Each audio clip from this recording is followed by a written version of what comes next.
Oh,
Hello.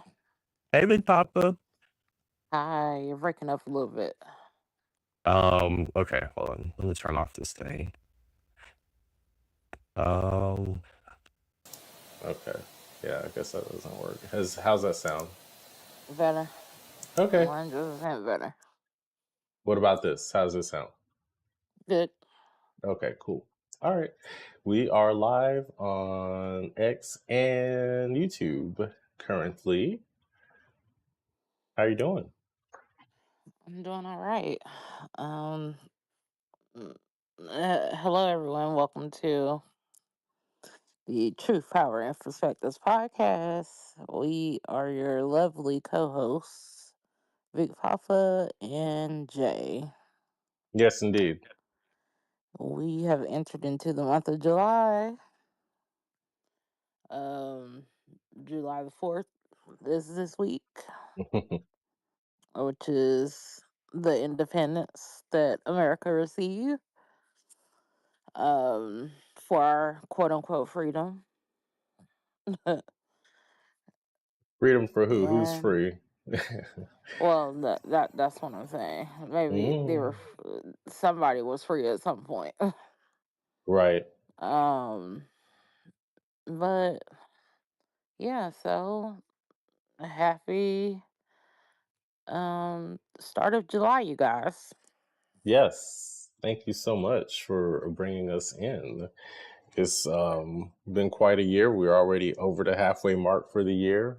We're chugging right on along. Before you know it, it's going to be Christmas time. That's right. Some people celebrate Christmas in July. Yes, there's a lot of sales and stuff going on next week Yes, indeed. for Christmas in July, Hmm. Because, which that's the kind of economy we have right now.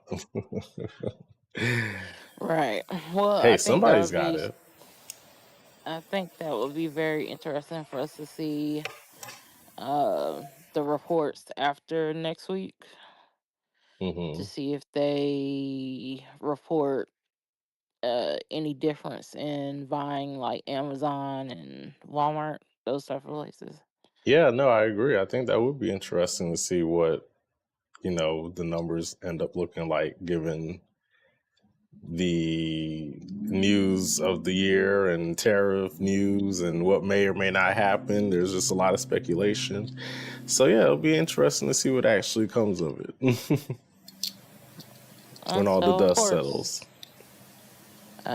when we have our next podcast after this one, we'll definitely report if anything hits the interwebs. Hmm. Definitely. Definitely. Definitely. But yeah, today in itself has been very active of a day. Hmm. A case that I'm sure many of us have had our eyes on has come to part of a conclusion. the Diddy case, where he had 5 different charges against him. Uh, Out of the 5, only 2 he was found guilty. The 3 that were the larger charges, he was found not guilty. Mm-hmm. Um, let's see. So right And I now, think he's supposed to be, it's like 5 to 10 years, I believe, is the right, expected time. for those other charges, which the other ones, the other 3 were life sentences, up to life Mm-hmm. sentences. And these ones that he was found guilty for, which was one was for prostitution, and the other one was for, let's see, where is he? Let me go back here. Okay. Racketeering. Okay. Wait, no, he was acquitted of racketeering. That was one of the big ones. Um, okay, let's see.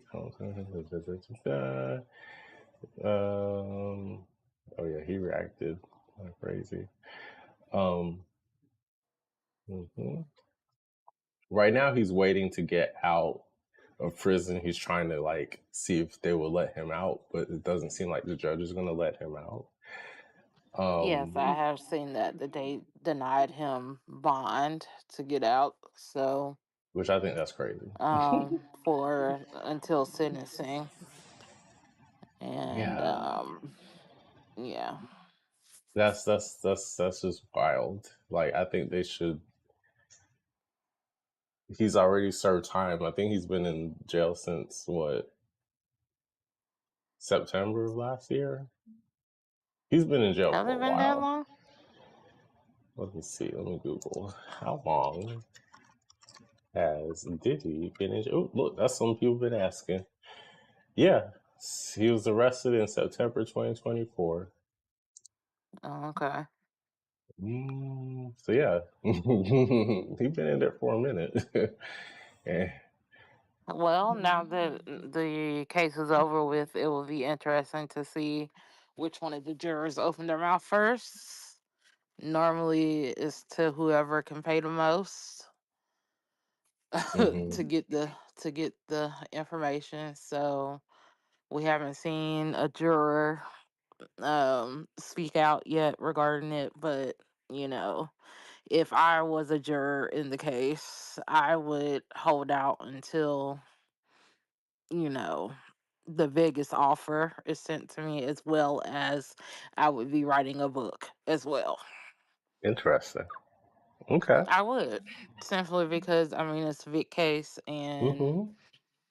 um nobody really knows what goes on behind closed doors besides the jurors and the judge Right. and who's ever in there helping them make a decision, I guess. Yeah. No, um it's a unique perspective for sure. so yeah, I think that being a part of the jury was life changing. Hmm. And whether you believe he's guilty of all 5 or whether you think that he's completely innocent, um I think both perspectives would be interesting to hear and read if I was Yeah. put in that position. Well, and that's what's very interesting. A lot of us, Black Americans, don't get that opportunity. We're simply not put on cases like this Hmm. to be afforded those kinds of opportunities. So, yeah. Hmm. I did find it was 2 counts of transportation to engage in prostitution, each carrying a maximum sentence of 10 years in prison. Okay. So those are the 2 counts: transportation to engage in prostitution. Hmm. Um, they said 2 transportation charges accused Combs of transporting his then girlfriend's Cassie Ventura and quote unquote Jane, who they allege is a rapper's ex or something, baby mama, a rich rapper's ex, baby Hmm. mama. who allegedly lives in New York and allegedly may or may not have been in the courtroom as well at some point. Mhm. Anyways, Mhm. Jane, as well as male escorts across state lines for the purposes of prostitution. One charge related to Ventura, who comes native from around 2007 to 2018. The other involved Jane, who testified under a pseudonym. Dated comes from 2021 to 2024. Jane testified about accompanying Combs to what she called hotel nights, where she engaged in sexual encounters with male entertainer, often in the hotel room with Combs present. I Oh, still don't. so they're talking about The freak Miami. offs. Oh yeah, she was. Well, they talk about her later. Jane testified she and Combs hotel nights between May 21 and 23 in a variety of locales, including Los Angeles, New York, Miami, and Turks and Caicos. Similarly, Ventura said freak offs took place in some of those locations as well as other cities, such as Atlanta and Las Vegas. So there you go. Ventura testified some escorts participated in freak offs in multiple states. They were paid between $1,500 to $6,000 in cash provided by Combs. You know, this is just very interesting to me. I just find this all very, very interesting. Mhm. I just think it's just a way to get folks caught up with the stuff. Yeah, I mean, Just my opinion. if they being the powers that be want you to go down, they're gonna dig deep and try to find a way to get you down. If they wouldn't have got him that way, they probably would have went into his finances to see it has he done something with his taxes or something like that. They're gonna find a way. Hmm. So, you know, the I don't think that with each charge, with the max sentence being 10 years for both, I don't think that he'll serve. Uh, Obviously, they would try to probably have those charges running at the same time, so he would only have to do 10 years. But I'm sure on good behavior, he might get out sooner than that. I doubt they'll even charge him the full 10 years. Right. Hmm. And even if they If do they or give him whatever, 5, hmm I don't think that he'll serve more than half of it. On good behavior, not just only that, we got to think that this is the Southern District of New York, and they already don't know where to put all of these immigrants that they arresting. So I highly doubt that he is going to hold up a cell space for a long period of time when an immigrant could be in there. well, then you also got to remember, mentioning the Southern District of New York, the President of the United States kind of has a vendetta against the Southern District of the United States or of New York. And, Hmm. hey, he might just let Diddy off. Who knows? Just out of spite. Um. Well, he can't let anybody off that is charged by the state. If he was charged federally, then yes, but by the state, no, he Is this can't. a is it Is a it a state charge federal or a case or federal is it charge? a? Well, it's the Southern District of New York. Yeah, That's but not federal. but they do handle federal cases too. Okay, let me just put it up in the Yeah. thing here. Is Diddy's case federal? Yeah, it's federal or state. I'm pretty sure it's federal because they're talking about RICO stuff. Um, okay, the case tied United States v. Combs is tried in Manhattan federal court. Yeah, Okay. Well, so it's federal case. then Yeah, he so he can could. totally get off. Yeah, Trump could let him go, but the president cannot pardon anyone who is charged by the state and not federally. Well, that's what I was thinking. This was a federal case, Hmm. so yeah, it's possible. yeah, so we'll see. It remains to be seen, but he's definitely trying to get out now. What I was, Mm-hmm. what I had over here earlier. Oops, I was trying to see, go over what he was offering to try to get out. Uh-huh. Okay, the judge denied bail, and Combs will remain detained, excuse me, until his sentencing, which has been set for this fall. Wow. Um, okay. And I mean, that could be a handful of reasons. I mean, he has a lot of money, and if he wanted to skedaddle up out of here some way, somehow, maybe that's a possibility. I mean, if he did it the right way, I'm sure they would put him on the no flight list or whatever. Um, but it could be due to him being a flight risk.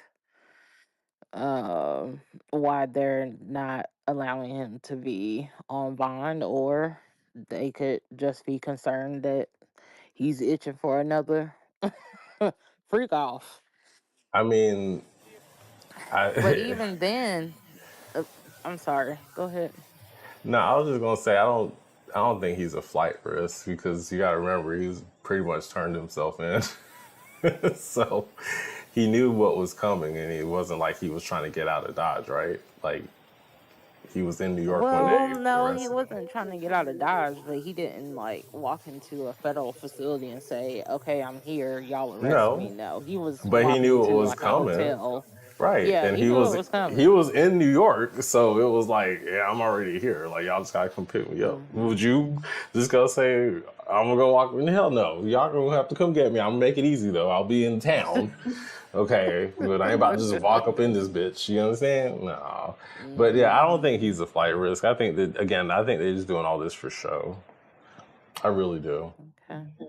Um, and what else did you say? You were saying that he wanted to do another freak off. He said part of his thing is that he would submit the drug testing and stuff like that. So I Yeah. don't know. I I think. mean, they tried that before. They tried to say that Mhm, he would like have a monitor on his foot. He would do drug testing. He would like limit who he can talk to on the phone. mhm, If it's not family, then he wouldn't talk to anyone on the phone. He would mhm, have a security staff to um have people to sign in and out of the house like every mhm, time that they come and go. mhm, They were like really trying to tell the judge like that he would do anything to pretty much go home, and the judge denied that. So it would be interesting to see what else um will they offer the judge to do, because to mhm. me that's like really all you can do. Yeah. Like you could submit the drug testing, like you said. You can have some type of security agency um to monitor your house that you don't have any connection to. um Only allow family members in and out of your home. I mean, what else can you really do? Yeah, I mean that's the thing.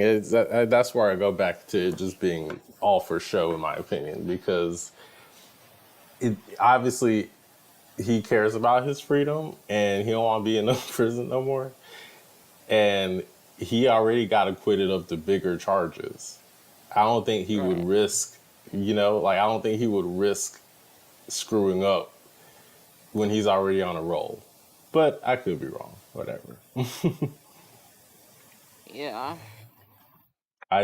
I do hope that he turns his life around and that his family, they seem to be supporting him. That's a good thing. I just, you know, I know he's still going to be in jail, but at least he's got something to look forward to. I hope it works out. And at the end of the day, I think this is just one of those cases where they just they using this as a they doing this publicly on purpose to humiliate him. I'm gonna go back to that too, because you have all these other instances of these other people that have gotten alleged caught up doing the same thing, and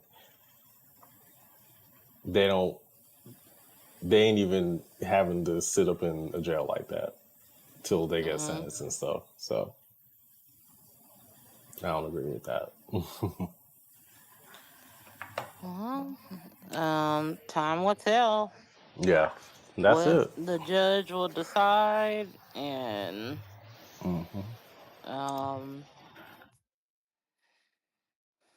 and it will make sure to keep you all updated when that information is set out. You said early fall or late fall?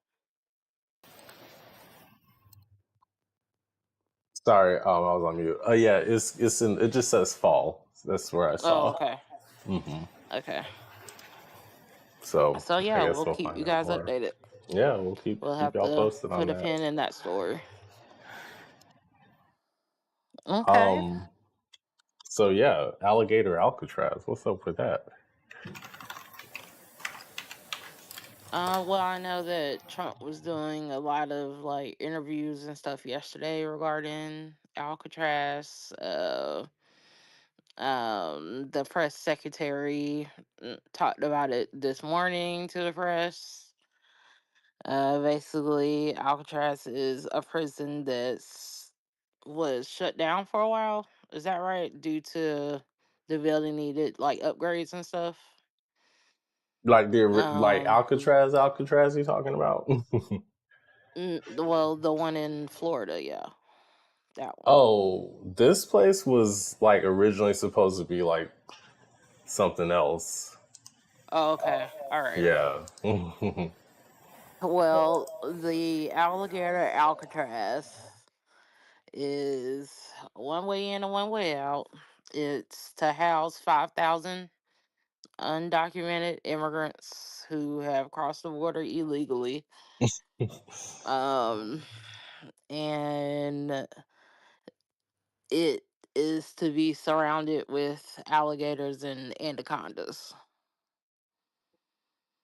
Um, I The new don't. center, brainchild of Florida Attorney General James Uthmeyer, sounds like some Ubenheimer, whatever, who dubbed it Alligator Alcatraz, is at the Dade Collier Training and Transportation Airport. Is at the Dade Collier Training and Transition Airport. Yeah, see, that's what it was originally for. It was like some airport originally. A 39 square mile site near Big Cypress National Preserve that has a 10,000-foot asphalt runway and is expected to hold 3,000 migrants. This is from Newsmax, by the way. The Trump Mhm. administration said alligators and other animals will be in the surrounding wetlands to stop people from escaping. The center has been criticized by environmentalists who are concerned about the damage to surrounding wildlife as well as immigrant rights groups, of course. Um, Department of Homeland Security on Monday said we were working on cost-effective, innovative ways to deliver on American people's mandate for mass deportations. Alligator Right. Alcatraz will expand facilities and bed space in just days, thanks to our partnership with Florida. Okay. Yeah. I think they said it's gonna cost 400 million to run it every Yep. year. It says this new facility will cost some 450 million a year to run, according to Homeland Security Secretary Christy Right. Nolan. Yeah. So 400 million a year 450 to million. Don't four shortchange them hundred and now. fifty million a year to house 3,000 plus people, and not just only that, but the planes having to go in and out to all of these different countries to drop these people off. Good When time. I add up the total of you had to hire all of these ICE agents, You had to put gas in all of these vehicles to gather up these people.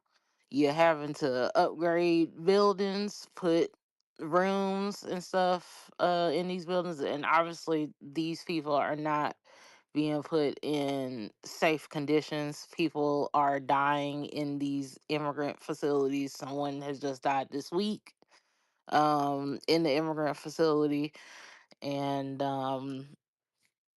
my whole thing when you total all of that up, having to pay these ICE agents, having to pay all of these different facilities, feeding all of these people, if they are feeding them, clothing these people in immigrant clothing, whatever, doing all of this, is the total amount, the amount of that, is that worth it in comparison to um you know, maybe making these people pay more in taxes and uh giving them the path to do things the right way.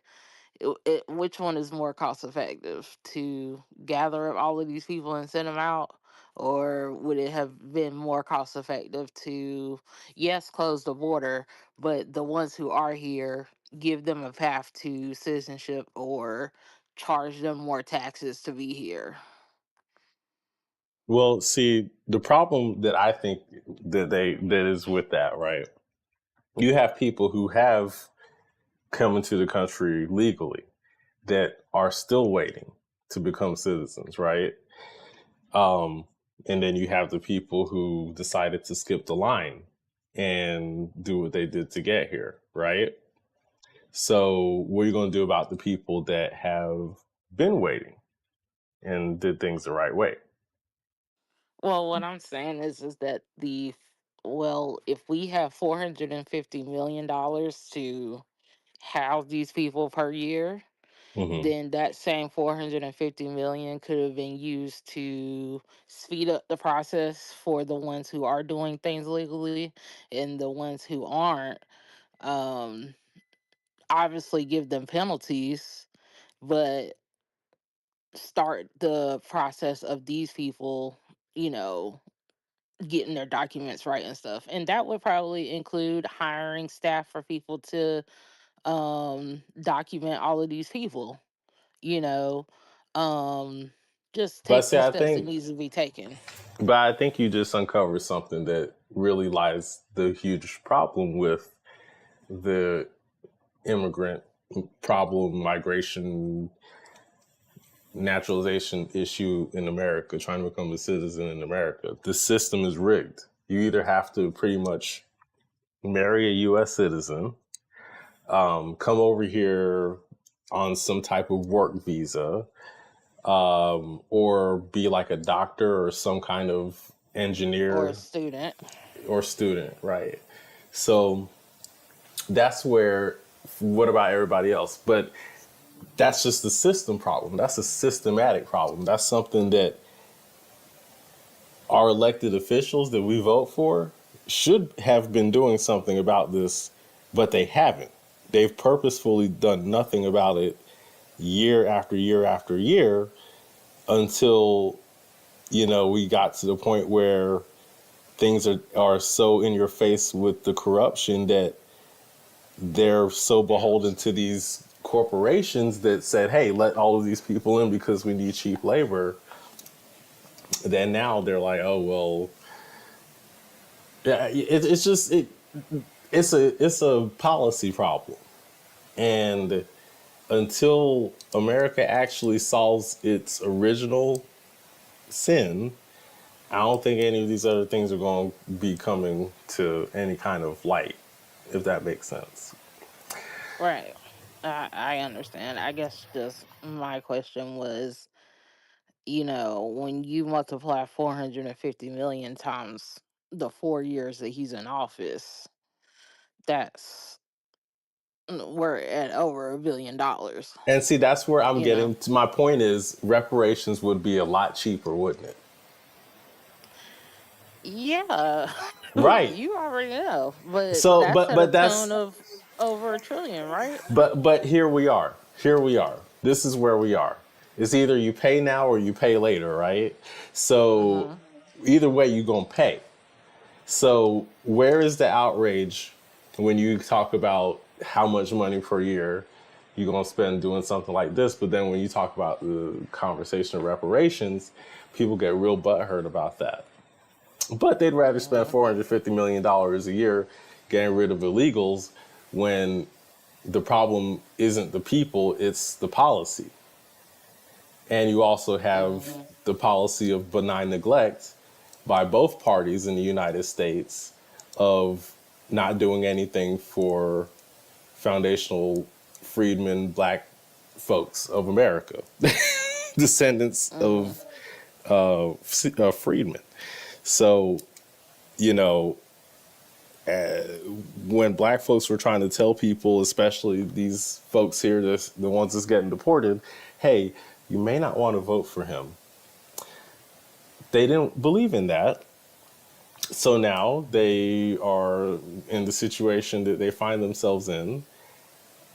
Black folks, again, tried to tell people, but, hey, we're just complaining about racism. Racism isn't real, it doesn't exist. Now they're all finding out. But you know Right. what? It goes back to the problem where they thought that they could vote for this madness and it would not affect them. They thought it was just going to affect us. And now Yeah. they're figuring it out. And that's where, at the end of the day, I may sound cruel in what I say. I don't really care too much about what's going on with these people because as a black person who's, you know, foundational to this land, that you can't send me nowhere, right? It's not my battle. When Black America tried to warn everyone to see the light, that's not what they were interested in. So now, if we can't all be comfortable, then we all just gonna be equally uncomfortable. It's just that simple. Black folks have been Mm-hmm. uncomfortable in this country for a very long time. These groups of people come here, however they come here, legally, illegally, looking to freeload, essentially, to get what they can get off of the backs of us, and then try to get as close to white supremacy as possible and say, oh, well, don't hang around them because they're the bad people. Okay, fine. Fight your own battles, hold your own nuts. Now you got to deal with this shit on your own without us. That's all I gotta say. So, what do you say to those people who say, well, after they get rid of all of the illegals in America, um, you don't think that they're gonna come, knocking on Black America's door next? When have they never not knocked on Black America's doors? Is my question. Hmm. That's right. Okay. And I always say, you know, we'll have to see that part of America when we get there. But everything happens for a reason, and like I said, if you come to my door talking about we gonna collect y'all up and send y'all somewhere, either it's gonna be a news story. It's gonna be a news story. Either y'all gonna be dead, or either I'm gonna be dead. And see, that's my point. They know that they can't pull no shit like that to Black Americans. At the end of the day, if if Black folks really are scared like that, they need to go ahead and just go to the closest plantation with a sack of with a barrel sack around their back, ready to go do some work. If that's the case, don't wait for that to happen. Just go ahead and line up to work for free. Don't wait for them folks to come round you up. Just go to the closest field somewhere and say, I'm Mhm. ready to go work, boss. Right, and I'm not gonna say that there. I think that there are. people who may get frightened or scared to the point that they would actually do that. And we have to remember that there was slaves who jumped off of the boat, and much rather preferred to die in the ocean versus go through slavery and whatever that means. So, I just think that hopefully we don't have to get to that point.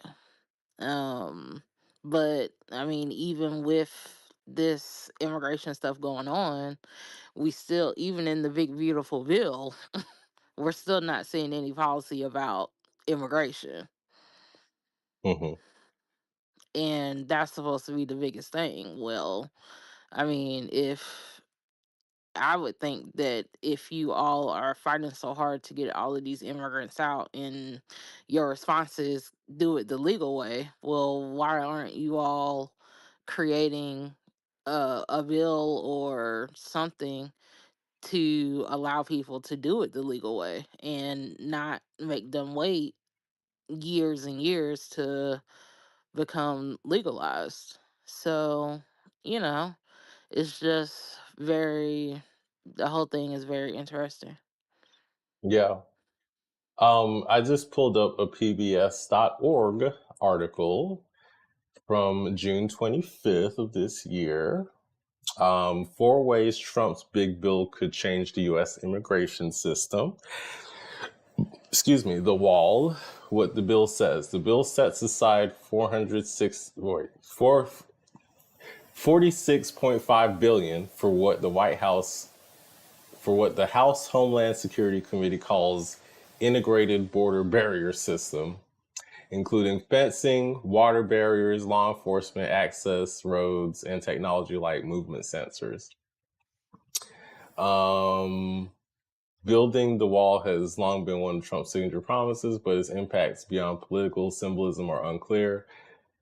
Um, Plus, the effectiveness of the border wall is hotly debated. All right, so apparently you're going to put some money towards the wall. All right, great. Detention facilities and staff. What the bill says. The bill, which top White House aides and immigration hawk Stephen Miller has called the most essential piece of legislation since currently under consideration in the entire Western world, sets aside 45 billion dollars to expand the network of immigrant detention facilities for adult migrants and families. Oh, okay, so More more than prisons, more buildings. more than 12 billion was also requested for 18,000 new ICE and border patrol personnel. ICE Hmm. says it wants to increase the current detention capacity from about 41,000 people to 100,000 people. Hmm. ICE currently has about 6,000 deportation officers, a number that has been stagnant for years. Okay. Um, so you got the wall, detention facilities, and staff. It says immigration courts next. The legislation sets aside 1.25 billion for the immigration court system, which funds to hire more immigration judges and support staff and to expand courtroom capacity. The annual budget currently is 850 million.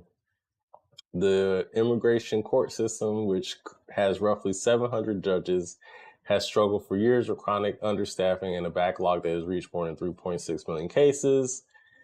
Judges typically take more than 5 years to make decisions. Damn. It's a chaotic system with overworked. This is what we were just talking about. With overworked judges, a shortage of translators, and immigrants who often don't have lawyers. The proposed funding would be a significant increase, and from an institute perspective, is urgently needed money. I mean, you're only going from you got 850 million you're currently spending to 1.25 billion versus the 45 billion for detention facilities and staff and 46 billion towards the wall. I think you should be putting more money towards courts. Because all they're doing is telling them that they're closing their case, and then as soon as they walk out, they swoop in and grab them up and put them in the fucking van. That's it. But if we're talking That's why they about, want the rooms bigger so that it can be more people in there. And all they do is the ones that don't have a lawyer, they dismiss the case, and as soon as they walk out, ICE is right there guiding them into the van.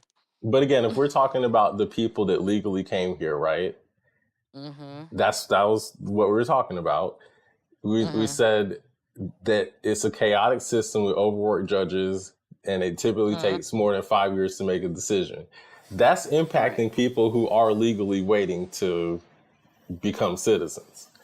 So that's where I'm Yes. saying put more money towards the the courts, because maybe, just maybe, it would help again with that what I said policy issue, which obviously they have short staff, they don't have enough judges, whatever the case may be, but you're putting money towards staffing facilities and building more facilities. But I'm saying you could be putting money towards the courts, where that, in my opinion, that seems like that would help those people that are legally in the system that are trying to get through. I could be Mhm. wrong, but that's where I think if they were to put more money towards the courts, it would help those that are legally trying to get through. Yeah. The last thing it said here out of the four is immigration fees. The bill overhauls the system of immigration costs, which dramatically increases, and new fees imposed for once free services. Applying for asylum, which has long been free, will now cost $1,000, with asylum seekers Mhm. paying another $550 for employment applications. Among other fee increases, appealing an immigration judge's decisions jump from $110 to $900, and applying for temporary protective status, which allows people from certain countries facing civil unrest to temporarily stay in the U.S., goes from $50 to $500. The impact for wealthier immigrants, the new fees will be an inconvenience, but for the vast majority of people, even a few $100s could be enough to make them change their plans. Well, damn. Guess it is what it is. Don't bring your ass here if you ain't got the money. Shit. It's already expensive as it is in America. Shit. If you ain't got Right. no money, take your broke ass home.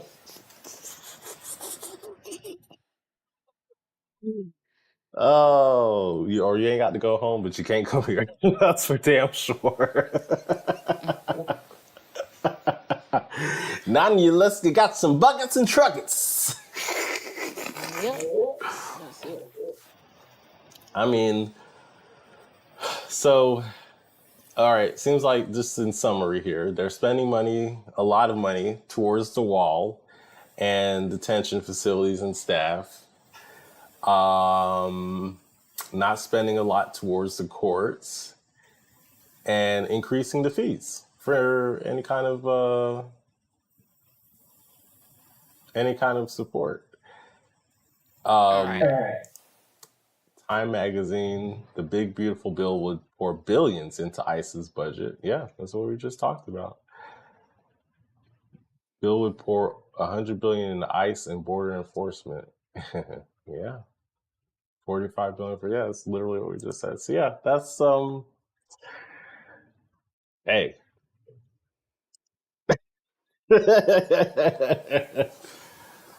I mean, but that goes back to like, where's the policy? Where is Right. where's any of that? That's Oh, not there. right. It's Right. just make sure there's enough money to house these people, Mm-hmm. and make sure that we can get them through the court process as soon as possible, and and when we kick them out, build the wall strong enough that they can't come back over it, underneath it, or whatever. I guess that's why the self deportation is kind of an appealing factor right now. Well, yeah, I mean, if you're going back to a place like Venezuela, that $1,000 is like a million out there. So if you're gonna go back to Venezuela, shit, I guess I would take the $1,000, but I think it just really depends on how you want to leave. because you can't keep ducking and dodging. If you want to keep ducking and dodging, then you're not gonna like it when you get caught up somewhere and taken away. If you want to Mhm. do things the right way, then go ahead and leave peacefully. And I guess that's what they're trying to do. But I mean, if it was me and they were trying to kick me out, you gonna have to come and find me. So, Well, there it is. You gonna have to find me. hmm and I ain't that hard to find, but you gonna have to come and find me. Yes, indeed. You gonna Hmm. have to use every bit of your resources to come and find me.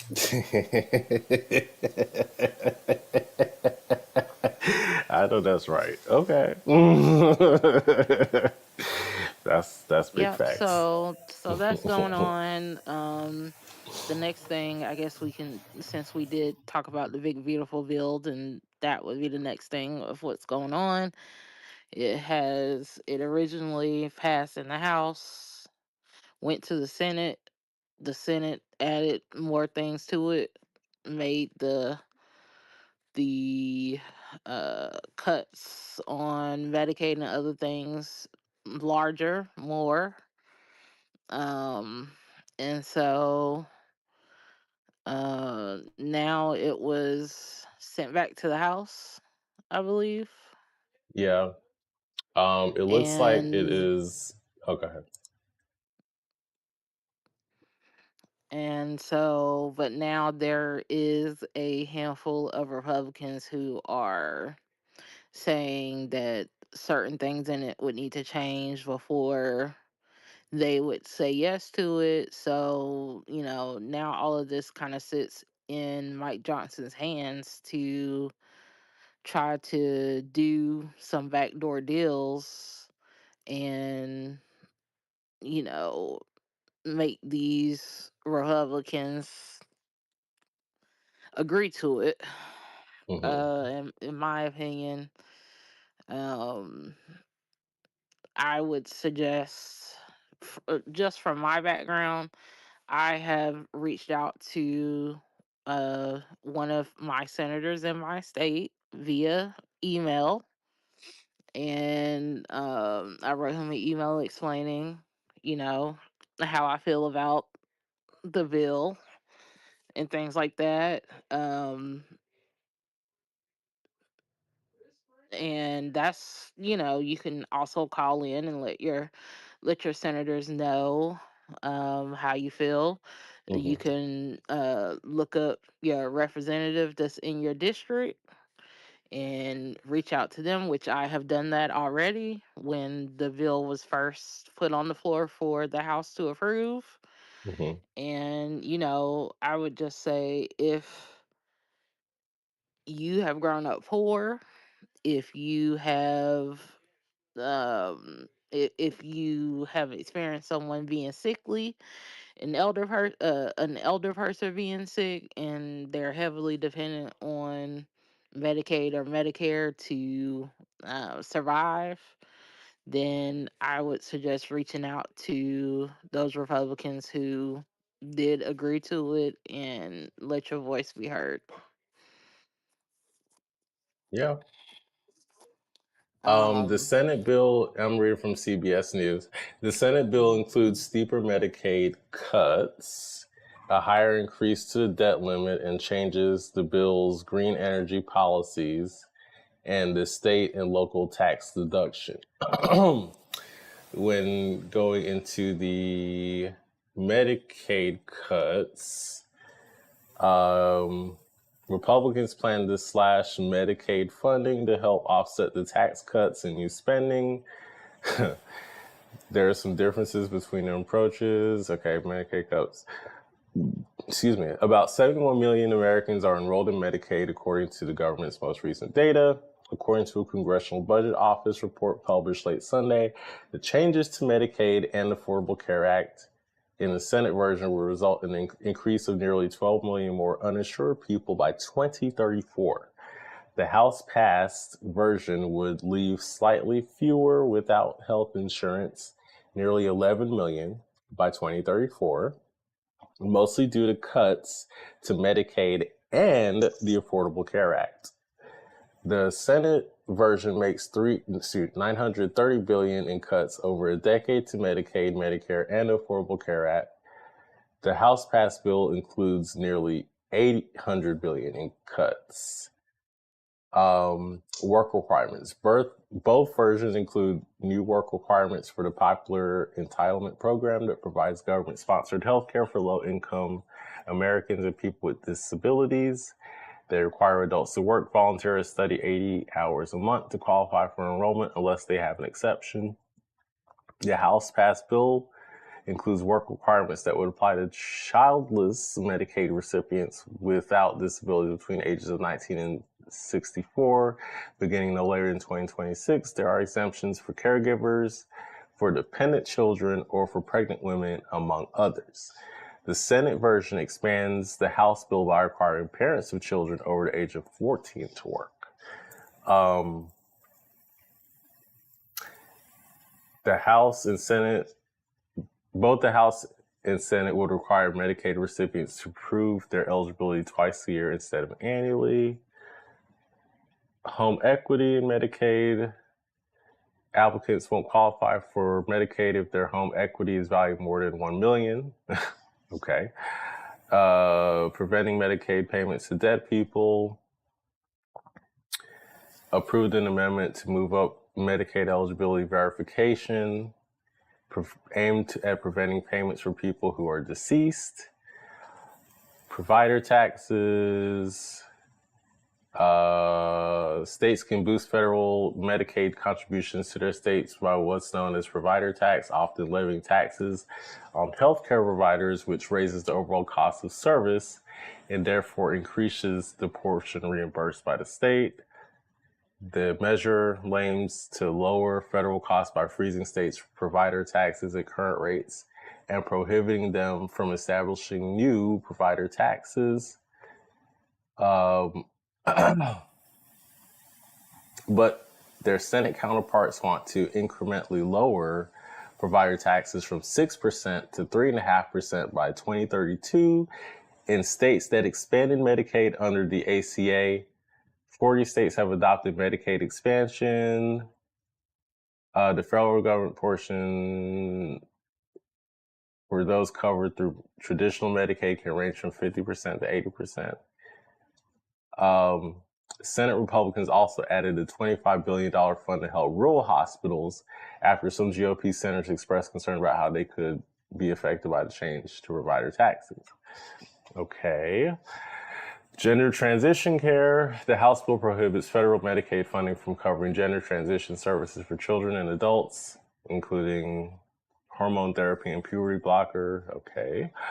Planned Parenthood funding. Conservatives have long tried to stop Planned Parenthood funding. Okay. Limits on retroactive coverage. Currently, states must cover Medicaid benefits retroactively for 3 months. The Senate and the House would reduce it to 1 month. All right. And last one here, co-payment for services. Those whose incomes are over 100%, which in 2025 is $15,000 for an individual and $32,000 for a family of four, will be required to impose co-payments of up to $35 for medical services. Okay. All right. So I just read off like some things there. Mm-hmm. I can get down with a few of these. I understand the work requirements, especially if you don't have an exception and you're between the ages of 19 and 64. The reporting requirements being twice a year instead of annually. Home equity, yeah, that's crazy. If you're if you have a house, if you have home equity valued at $1 million, why do you need Medicaid? You clearly are in like an upper class bracket.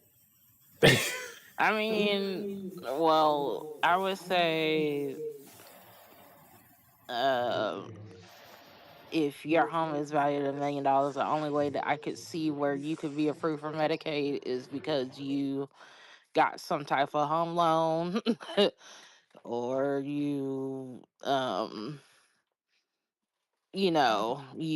own some money over $1 million. You're somehow in bankruptcy or something like that. That's the only way I can see that. Now, as far as No, the you got people, old people that's just got a whole lot of money that's on Medicaid. That's all it is. yeah, They've had their houses forever. That's now worth $1 million. They have retirement. They have Social Security, and they draw them, and they also get the benefit of Medicaid. So hmm again, these are these people that's they got everything. They can afford everything, and they hmm still trying to get shit for fucking free. hmm So yeah, I can get down with that. Provider taxes. I need to learn a little bit more about this, but from what I'm gathering is it says both Senate both their Senate counterparts want to incrementally lower provider taxes from 6% to 3.5% by 2032 in states that expanded Medicaid under the ACA. And then it says Senate Republicans also added a $25 billion fund to help rural hospitals after some GOP senators expressed concern about how they could be affected by the change to provider taxes. So I don't know a lot about this provider tax. It sounds like something that was subsidizing these hospitals and stuff that we were paying hmm for, and they're trying to lower this tax. But at the same time, they're also putting money into a fund to help rural hospitals. I don't know. Like I said, I don't know too much about that provider tax to really make a good call on that. Gender transition care, yeah, I don't think the government needs to pay for that kind of stuff. I'm just going to say that. Planned Parenthood funding, yeah, they can go ahead and cut that out too. Limits on retroactive coverage. Instead of 3 months, now it reduces it to 1 month. Okay, I mean, that does suck, but whatever. Co-payments, if you're making more than a certain amount, you have to pay $35 for medical services. I mean, I think the copay yeah. in some places is like $4 now. But so if you're making over a certain amount and you still happen to be on Medicaid, then you got to pay a little bit more. I don't think that's too terrible. Well, I have an issue with a lot of it, and um, as far as parent, I mean, Planned what is it? Parenthood. Planned Parenthood, I believe that the funding should be there. You being a male, you would not understand the difference of having a atopic pregnancy, where um, there are laws that is against the woman who is carrying a child that she can't have. Planned Parenthood would assist in that. Planned Parenthood also would assist in different communities, young girls not having children at an age that is way too young for them. So Planned Parenthood also educates the younger community on how to be safe, and also Planned Parenthood assists in HIV medications and STI testing, STD testing, so that we aren't spreading HIV, gonorrhea, syphilis, all of those different things to each other. So people do seek out Planned Parenthood to get testing done, get protection like condoms, dental dams for lesbians, doxy prep, and a handful of things. So I don't believe that the funding of that should be um, reduced at all. Do I think that the option of having a abortion should be just willy nilly for people? no, it should not. But in the case of atopic pregnancy, not having somewhere to go or a a location that you can reach out to locally in your local community, um, that I can see how women could die from not knowing what to do, not having anywhere to go when you're already in a situation where you don't have the income to have the baby to begin with. So I think that they're cutting Planned Parenthood simply because the white race is the main race getting more abortions than any other race, and so if they can cut Planned Parenthood, if they can cut that, then that will increase the white population. So the second thing I would say about rural communities where there are local hospitals in the area for emergencies, there are. Let's just say the elderly or um, someone who is disabled could be going through an emergency where a helicopter can't just land in their backyard and take them on a 15-minute trip to a huge hospital. Hmm. So when they shut down these rural community hospitals, what's going to happen to the lives of the people um, who needs the extra 15 minutes to survive? So I believe that that also includes on how they can lower the population of people, because at that point you can start killing off the elderly and those who need emergency support and can't wait 30 minutes to get to an emergency room to survive. um as far as there being a co-payment for people who are making over 15,000, I think that's a tad bit ridiculous, especially if you're making 15,000, you're already having trouble pulling together $4 for a co-payment, and now you want this person to come up with $35. That is going to be very difficult to for someone who is making 15,000, and I'm saying that because that's what I make a year on disability, 15 lower than $15,000 a year. And I even have issues paying my $77 internet bill each month. So pulling $35 out of the hat every time you go to a doctor, I could see where that could be a problem. Now, having a age group of people who aren't working, a lot of those rules came into place because of the pandemic.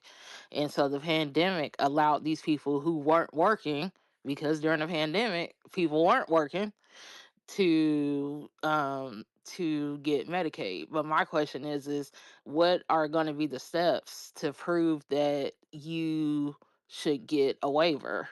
They're not telling us what these rules and steps. You may have to go to um, different doctors to prove that you deserve to get a waiver. So they're not telling us that either.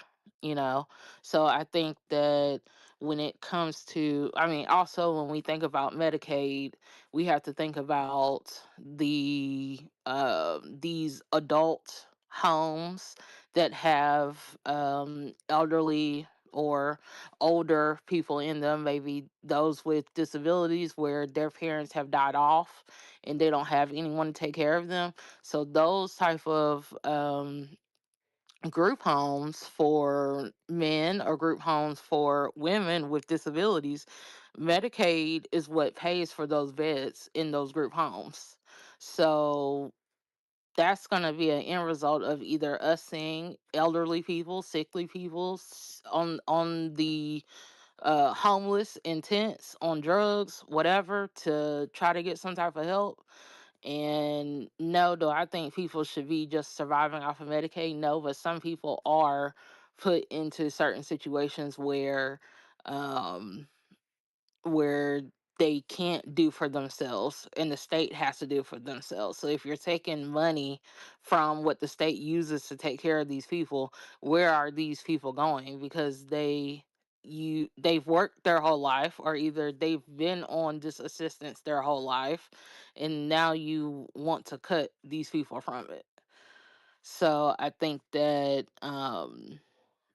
the whole Medicaid thing, they are going to kill a lot of people in North Carolina. They're going to kill at least, I'm going to say, bare minimum, the first year, 10,000 people are going to be dead due to either A, not having the proper support from Planned Parenthood, B, not being able to get the type of medical care because they can't afford $35, or C, the elderly are just gonna die from not getting the type of medical support that they had prior to these cuts. But they've always wanted to cut Medicaid from the beginning, and now is no different. I just think that I mean, even when we talk about, okay, well, yes, these people can work. Well, how many people are working and then they go and apply for ACA, aka Obamacare, and they can't afford the prices on Obamacare? Hmm. So the prices that I have seen with my own eyes, when my mother was a self-employed individual, on her account, they were showing $400+ a month. Hmm. Well, if you're already struggling to pay your bills each month, and on top of that, they have damaged our community with um foods that raise our blood pressure, make us gain weight. So now we have all of these health conditions, along with any anxiety or depression from what's going on financially with them. So, what are those people supposed to do? Are they supposed to just pull themselves into debt for just because they can't afford a $400 a month? Because I'm not seeing in the bill there where they're saying, okay, we need to make sure that everyone has a living wage, Hmm. and that living wage is enough for them to pay all of their bills and to be able to cover health insurance if their job does not offer it to them. So I'm not seeing that, you know. I'm not seeing where they are implementing programs to young adults to teach them about being sexually active. What atopic pregnancy is, how much it costs to have a child. They're not doing anything like that. They're Hmm. just cutting it this, cutting it here, cutting it there, and whoever falls in between the cracks and dies, I'm sorry for your grandma, your granddaddy, your mama, your sister, your cousin, your auntie. They just, they're loose fat that has to be cut, and if they die, unfortunately they die. And I just don't think that that is right, simply because I am a person who is um visually impaired, and I know how it feels to uh be in a situation where you have doctor appointment after doctor appointment after doctor appointment. Jay, sometimes I can go to a doctor 4 times in 1 month. Well, Hmm. that's multiply 4 times 13. That's a lot. And then on Being top of that, 35. if I mean, I'm sorry, yeah, times Hmm. 35, that is a lot. And then Hmm. not just only those people who are on, if you're in a situation where you are receiving Medicaid, you're probably on Medicare as well. And your Medicare payment is $186 a month coming out of your check. So, what, like, how, But see, that goes back to really it's just quickly, a just lot. talking about that $35. That's if you make over that amount. If you go into the doctor 4 times a month, I don't think you're gonna qualify for that because there's no way you can make that kind of money, right? Yeah, but they're not calculate when you apply for Medicaid, they're not Hmm. asking you um how much your doctors your co-payments are each month. That's not on the Medicaid application. Right. What's on the No, they're Medicaid looking at application how much is, money you make. Right. Yeah, how much And do you that's make why I just and said is what? like if you're in a situation where you go into the doctor 4 times a month, you Mhm. probably aren't making that much money. Is what I'm trying to say. Like you probably have something going on, more than likely. Well, there's some people who have a full-time job and they go to the doctor 4 times a month because they have cancer or something like that. That doesn't mean they have to stop working because they have cancer, or someone who has kidney failure. You have to go to dialysis once a week, I think, once or twice a week for dialysis. So and those people have to pay. Well, most people who are on dialysis, they're on Medicare or Medicaid, but for the people who are not because they don't fit into that, well, you're going to dialysis twice a week Hmm. and they're still working their job. Dialysis Hmm. is only 2 or 3 hours a day.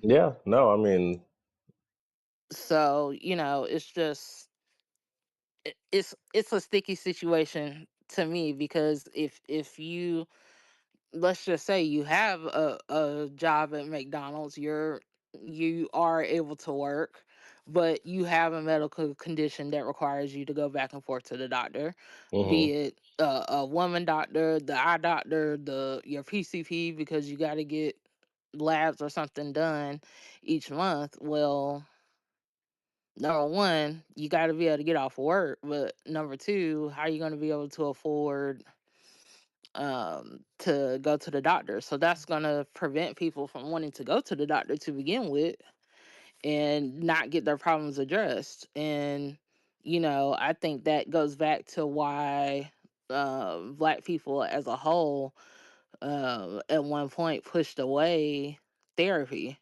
because number Hmm. one, it costs, Hmm. and then number two, you have to tell someone you don't know your business. Hmm. So I think that um when these costs rise, it's going to cause people to shy away from going to the doctor as much, which may result in more people going undiagnosed, Oh yeah. and once it's too late, calling the ambulance to take you to the hospital 20 minutes up the street or 15 minutes up the street, that's not going to be a possibility because those rural hospitals are going to be shut down. So, But where it's you just it's just a lot to think about. right? Well, it remains to be seen. I think Hmm. this is where it's important we talk about mutual aid a lot in our broadcasts. Hmm. That's where it's community focused, where the government doesn't uh, meet a role. That's where the community comes in and fills the gaps. Hmm. You got all these churches and institutions around here. I think it's time for them to step up because, to your point, it is going to be hard for a lot of people, harder for a lot of people, and that was going to be a thing anyways. So I think it's just really a time for these community organizations and mutual aid organizations to step up and actually do something, or they can get shut down like everybody else. Yeah. Speaking of mutual aid, I want to shout out Pastor Jamal Bryant.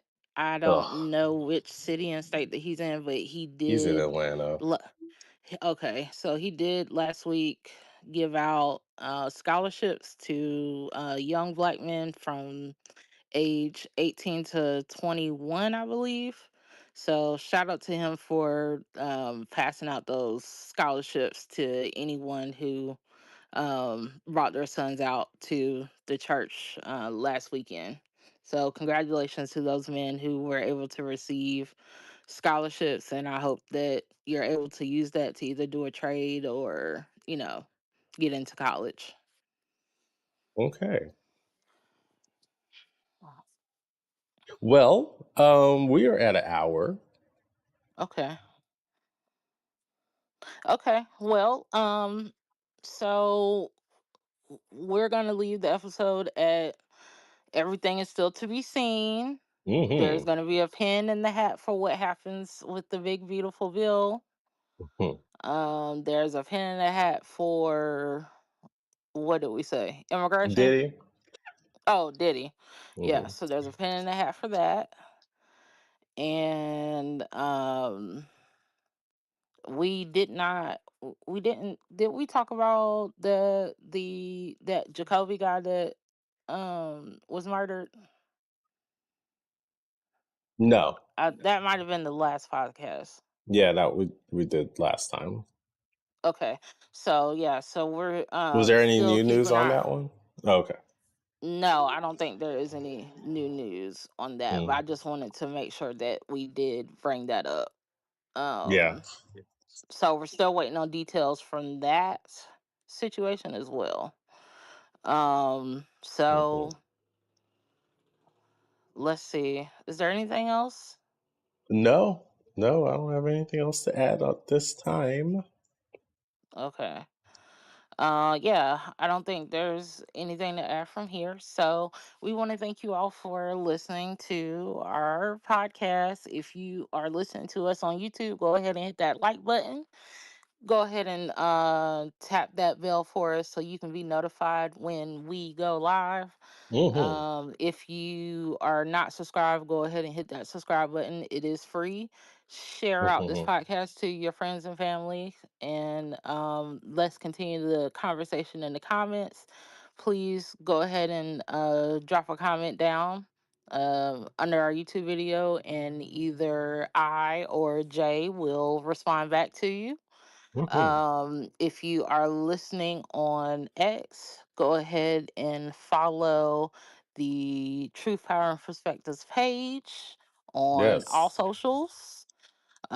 If you want to follow Jay and I separately, I am at Mimi the Great on all of my socials. Jay, I am at JCJ08STA. okay. And of course, this podcast is powered by. J Jordan Deluxe Realty, where we are a full service real estate firm with a specialization in right of way services.